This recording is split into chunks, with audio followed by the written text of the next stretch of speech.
Good evening. My name is Brian Moore, and I'm in Miss Kendra Howell's criminology class.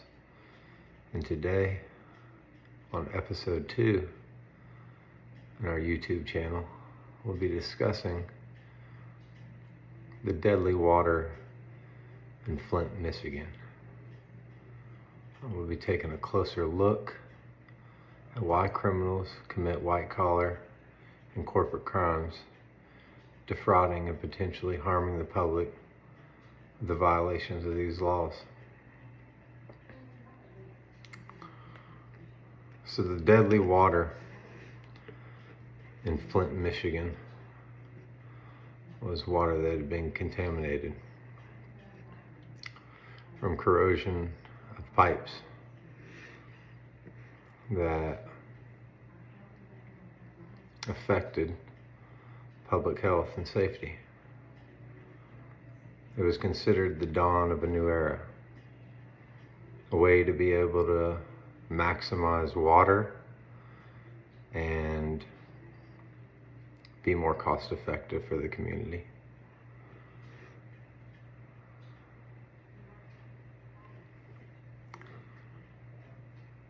Pipelines also brought an economic opportunity to Lake Huron, to businesses and homes throughout eastern Michigan. Approximately $274 million in completion in 2016. They had said that nothing was more valuable than water, and I would have to agree. Air, food, and water are the necessities of life. So when the deadly water from the treatment plant was sent out into the community, it affected a lot of people and their families. And as we'll hear, it's unfortunate, but some state officials and some of the health department officials had acknowledged the issue, brought it forward, and the information wasn't received. And as a result,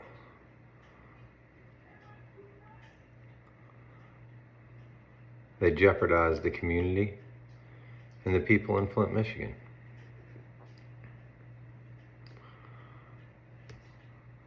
This deadly water was known as Legionnaires Disease. It carried this disease almost as an example of pneumonia. This water was ingested from inhaling droplets of water that carried bacteria. One of the young ladies that was in the documentary, her name was Jasmine McBride. As a result of Legionnaire disease, her kidneys were severely damaged, her lungs and heart were severely weakened, and as a result of the disease, she also had a compromised immune system.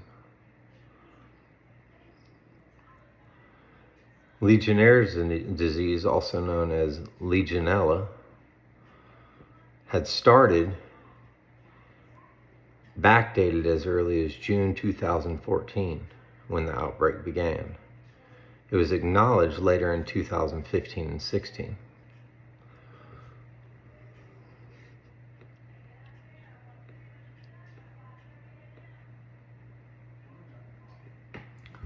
It was said that the disease had almost fallen through the cracks. And we'll hear about here in a little bit how the health department did address it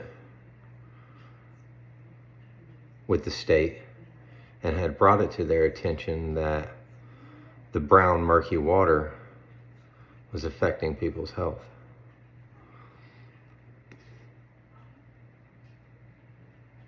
Whenever they opened the plant on April 25th, 2014, what they did was they switched the water from a new source in Detroit, and they used the water from Lake Huron from the Flint River. The water treatment plant, it had been almost 5 decades since it had been used. And Matt McFarland and Glasgow had mentioned that they didn't stand behind the health and safety of the water. They had actually pointed out, Matt had actually pointed out to his sister how to let all their family members know that the water was going to be compromised and that it wasn't going to be drinkable. But despite them making the statements, they still decided to push the button. They said that the brown odor fluid known as water produced rashes as well as the symptoms that resembled pneumonia.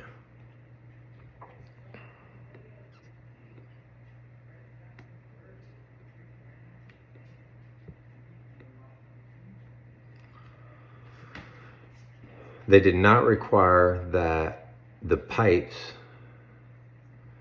be taken care of. And it was said that the corrosion in the pipes is kind of how it started.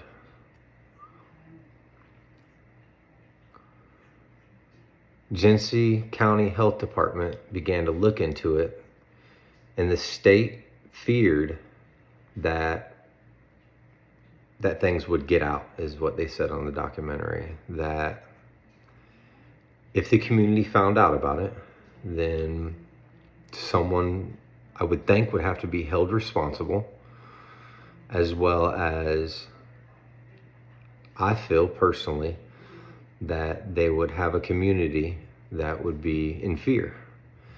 And I think that was the reason that they tried to suppress the information and keep them from knowing.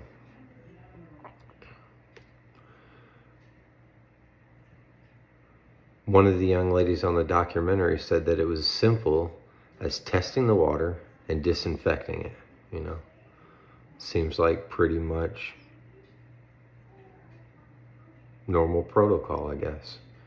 I have a pool outside.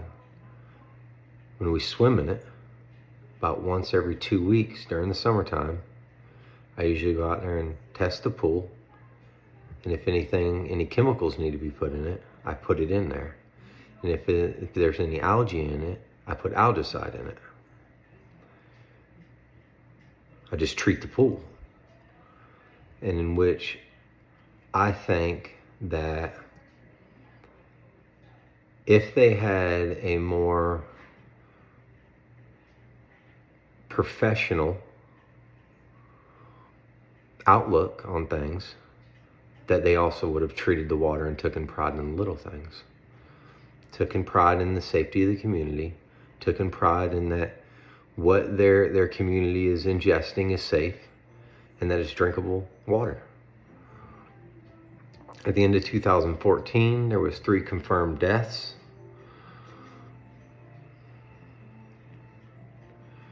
They had said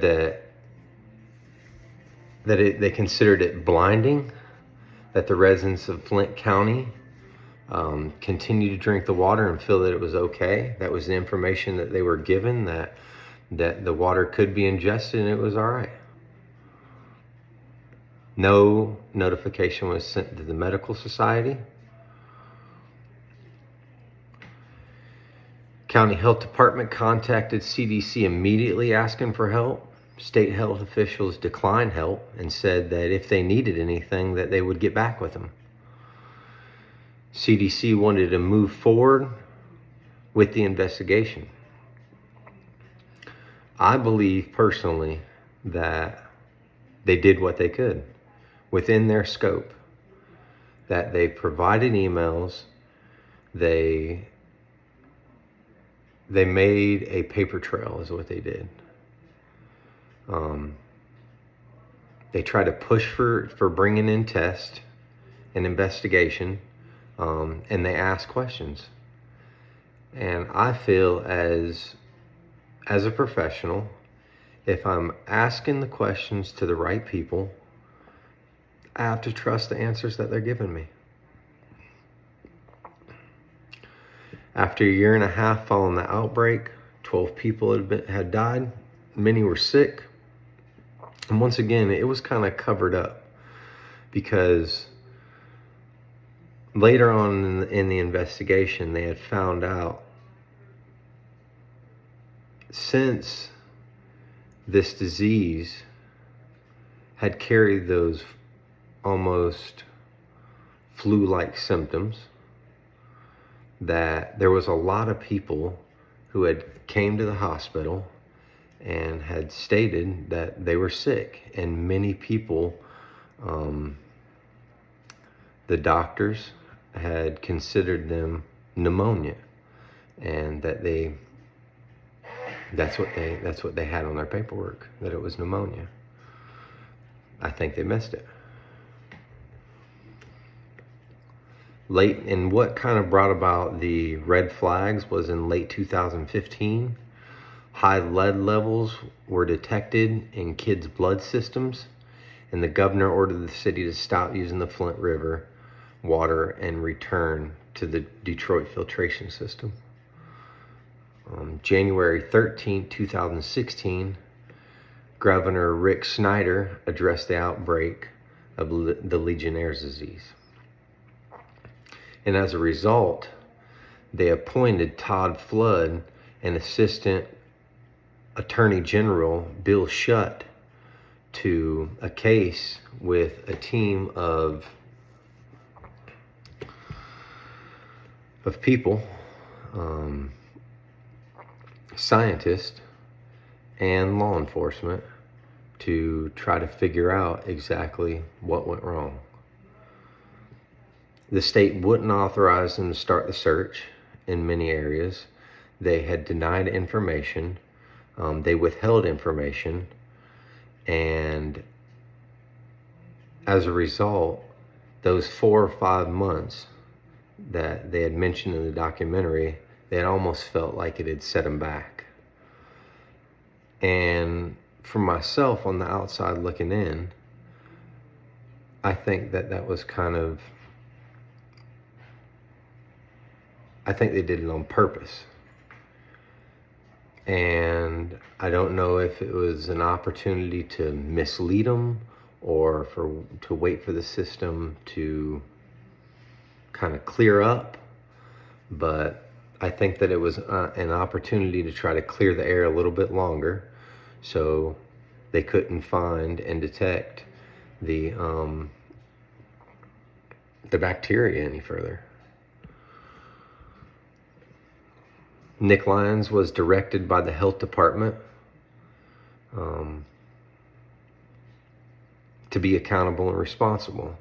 And me personally,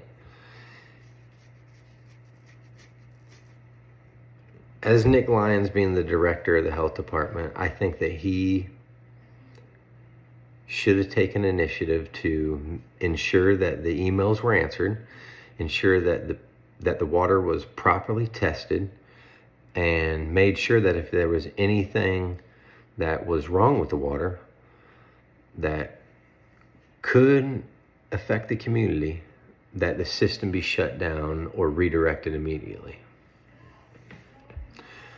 I believe that it was kind of cold-blooded what he did. I think that whenever he found out the information from the health department, and he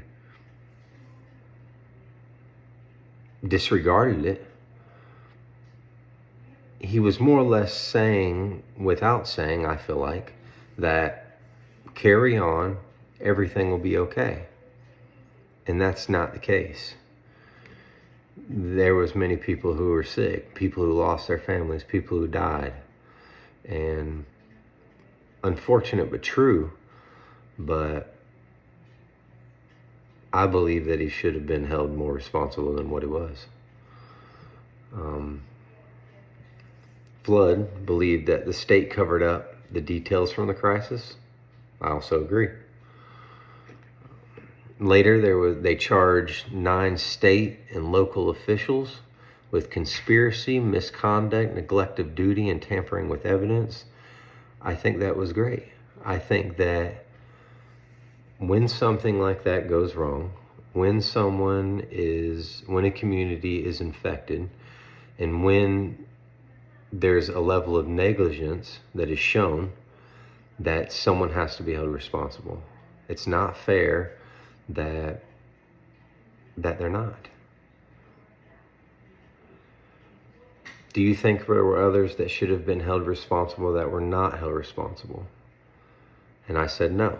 I believe that Todd and Bill's team did their best with what they had. I believe that the legal representatives and scientific experts used what was available to them. And whenever someone takes it upon themselves to keep a team from moving forward with an investigation or testing water or being provided with filters from people's homes or going to look at medical records from a hospital, I think that it was wrong, but I think that they did what they could.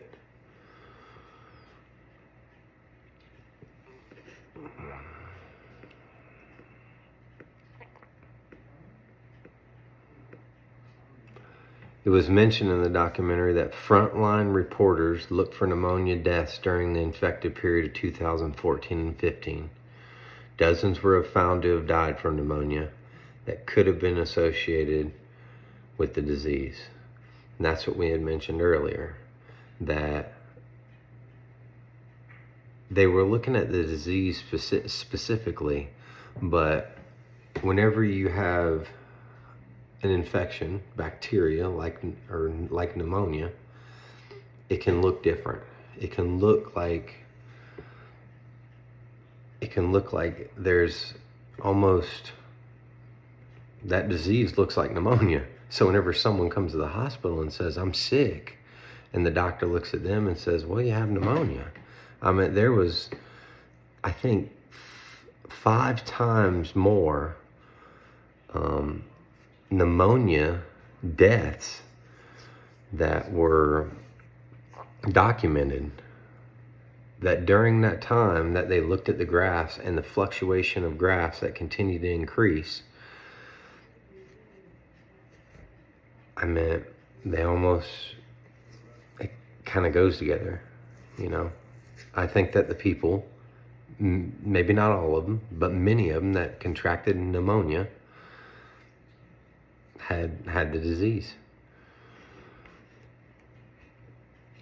It says that Lyons and Wells were facing involuntary manslaughter for covering up the concerns of the outbreak. They considered it a duty to tell the people.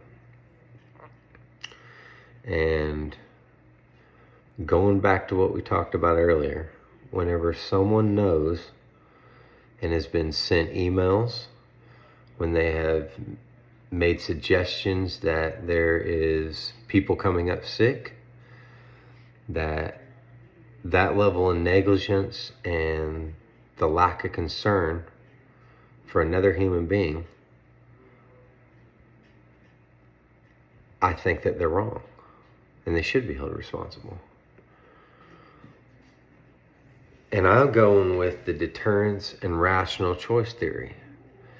And that's saying both theories assume that human actions are based on rational decisions. That is, they are informed by the probable consequences of that action. And whenever they had opened up that treatment plant and the state decided to move forward,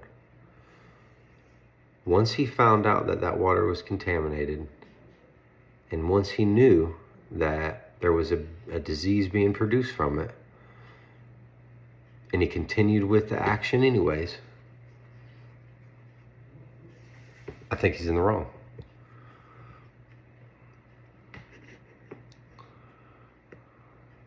The state health department claimed that the McLaren hospital housed the outbreak, and with further testing, they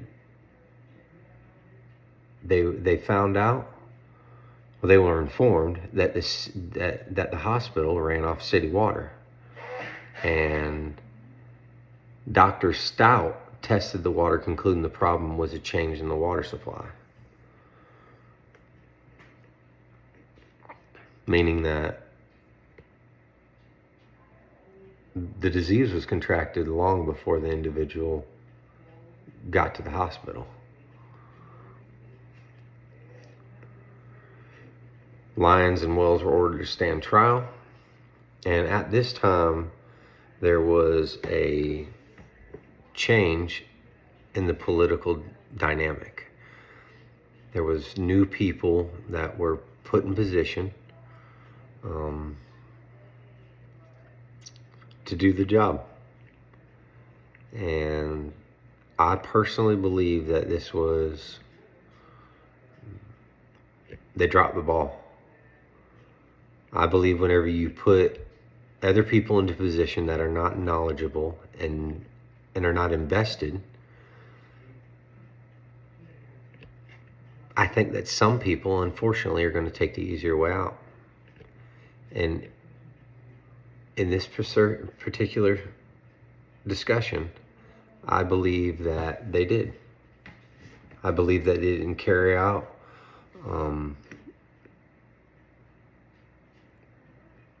the information that the team had gathered, the scientists, the public officials. I believe that all the information, work, and money that they invested, time that they put into it, was kind of just thrown to the wayside and overrode. That's in reference to the Michigan's new Attorney General, expelled all allegations on Lyons and Wells. I believe, once again, they took the easy route. I believe that justice was not served. I believe that someone needed to be held accountable and answer for the deaths that happened. I believe that someone should be held responsible. At the end of the video, you actually see families waiting on lines of bottled water. That's 5 years later.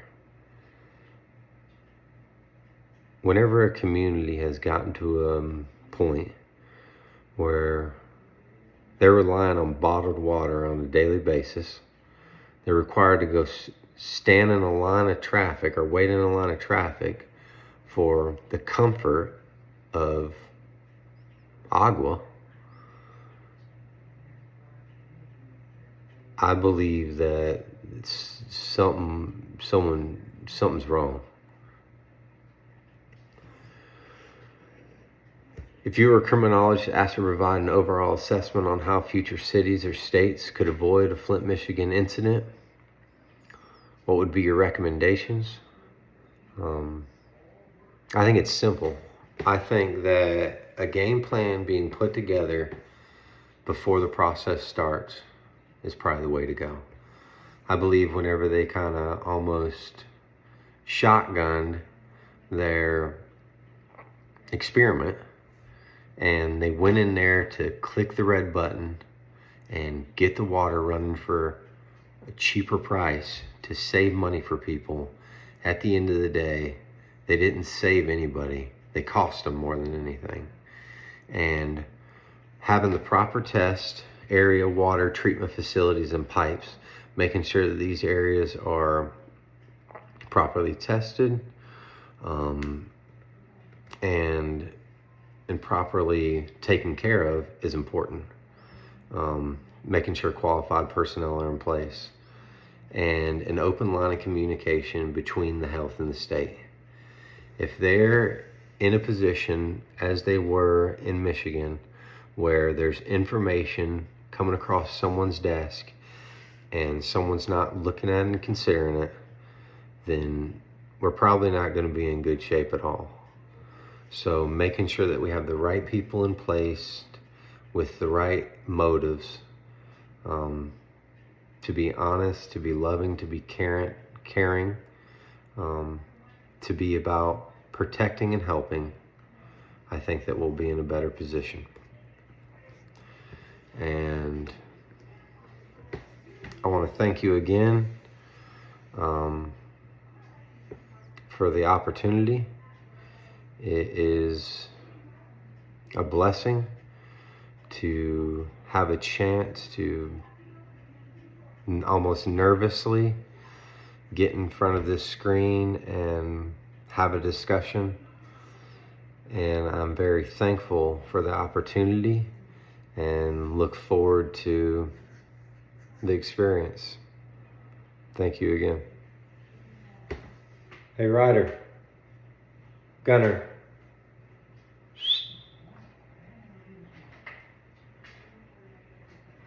Come on, buddy. Come here, pup. With me and Mr. Ryder, we're signing out. Have a good day.